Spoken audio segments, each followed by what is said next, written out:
Bonjour, alors c'est une vidéo de précision par rapport au regroupement familial. Donc au vu de plus de 1000 questionnements que j'ai reçus de votre part, donc j'ai constaté que c'était une problématique qui est commune à beaucoup d'entre vous.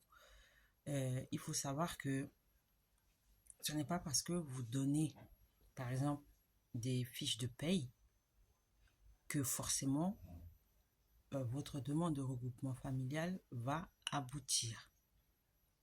D'accord. Cette demande, elle dépend de beaucoup de paramètres, dont principalement vos ressources et la qualité de votre logement. Donc, quand on parle de ressources, on parle de ressources stables, suffisantes. Des ressources stables et suffisantes.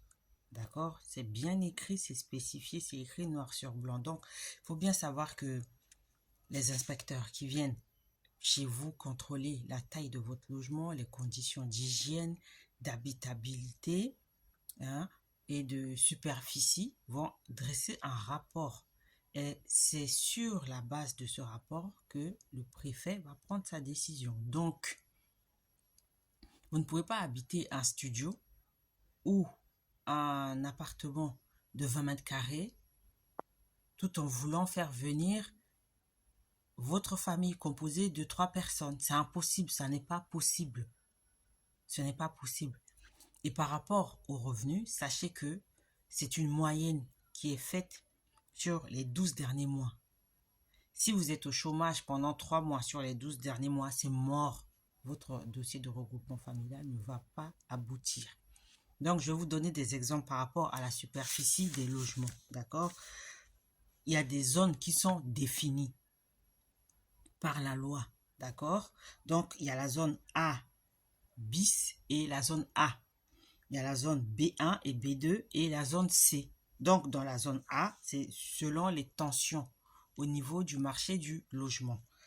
Pour un couple en zone A, il faut une superficie minimale de 22 mètres carrés. Zone A bis et zone A, il faut 22 mètres carrés. En zone B, donc B1 et B2, il faut 24 mètres carrés. Et en zone C, il faut 28 mètres carrés minimum. Donc, vous voyez bien que les superficies varient selon la composition de la famille et selon les zones, d'accord? Si vous devriez être 3 à l'issue de la démarche, il faut que votre superficie soit de 32 mètres carrés en zone A, de 34 mètres carrés en zone B et de 38 mètres carrés en zone C, ainsi de suite. Donc, si au total, votre famille va se composer de 6 personnes, si vous êtes en zone A, il vous faudra 62 mètres carrés.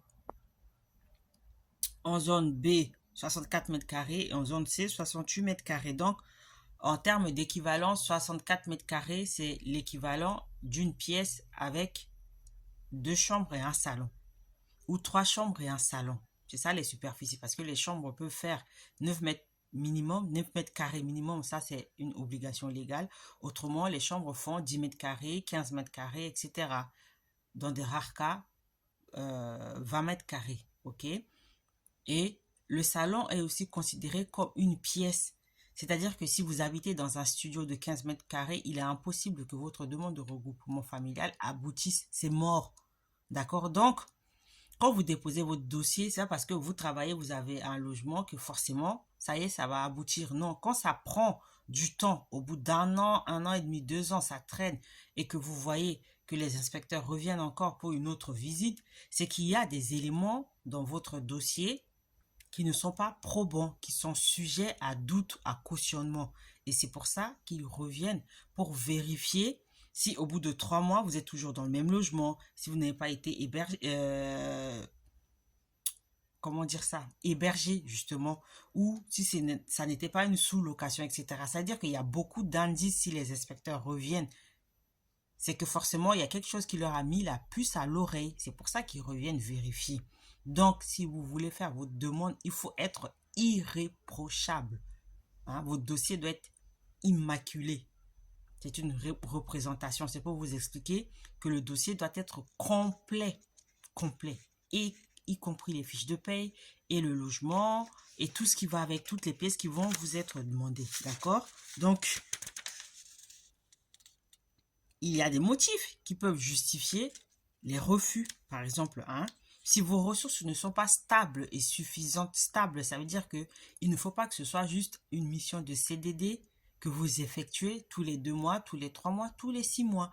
On parle de stabilité, c'est-à-dire c'est une continuité, c'est sur un temps donné, un laps de temps donné. C'est les 12 derniers mois ou les 24 derniers mois, d'accord? Donc, si vous êtes au chômage pendant un mois sur les 12 derniers mois, c'est mort.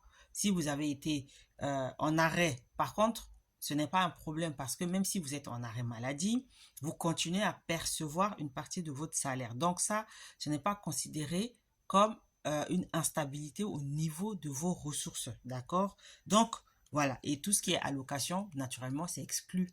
Donc, vous ne pouvez pas faire venir votre famille en espérant vivre des allocations. D'accord? Ça, c'est mort. C'est un motif de refus. OK? Et il y a un aspect que vous négligez beaucoup, c'est le respect du contrat d'intégration républicaine. Vous savez, le contrat d'intégration républicaine qui vous oblige à respecter les principes fondamentaux de la République, à savoir l'égalité entre les hommes et les femmes, le fait que la France soit une république laïque, c'est écrit dans la Constitution. La France est une république indivisible, laïque, c'est le deuxième adjectif dans la Constitution, après l'indivisibilité de la République. La France est une république indivisible, laïque, démocratique et sociale. Le social, il vient après. C'est le cinquième adjectif, il vient après. C'est-à-dire que si vous n'êtes pas d'accord avec le fait que la France soit une république laïque et que vous voulez importer vos coutumes, vos us, vos habitudes, etc., bah c'est mort. Votre regroupement familial ne va pas aboutir. Il est important que vous intégriez cet aspect de la chose. Beaucoup d'entre vous, vous signez le contrat d'intégration républicaine, mais après, parce que les enquêtes, on peut vous suivre, il y a des policiers qui peuvent faire la planque devant chez vous et qui constatent que finalement vous vivez avec 2 femmes. C'est une situation de monogamie de fait. Et après, vous ne comprenez pas pourquoi votre dossier traîne ou que le dossier est rejeté. Donc, il faut vraiment que vous soyez honnête avec vous-même.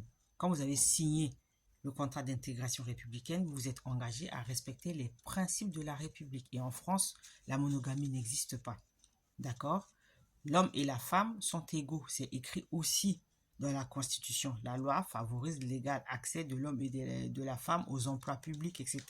D'accord? Donc, ce sont des choses qui vous coûtent votre regroupement familial. Donc, à partir du moment où vous n'êtes pas d'accord avec ces principes, ne vous attendez pas à voir votre demande de regroupement familial aboutir. D'accord? Donc, je pense que le sujet est tellement important que je vais prévoir une après-midi ou une soirée pour faire un live dessus où vous allez venir poser vos questions. Comme ça, je vous répondrai en direct par rapport à la législation en cours. D'accord? Donc, voilà pour la petite précision concernant les réponses ou du moins les critères qui sont pris en compte pour l'examen de votre dossier de regroupement familial.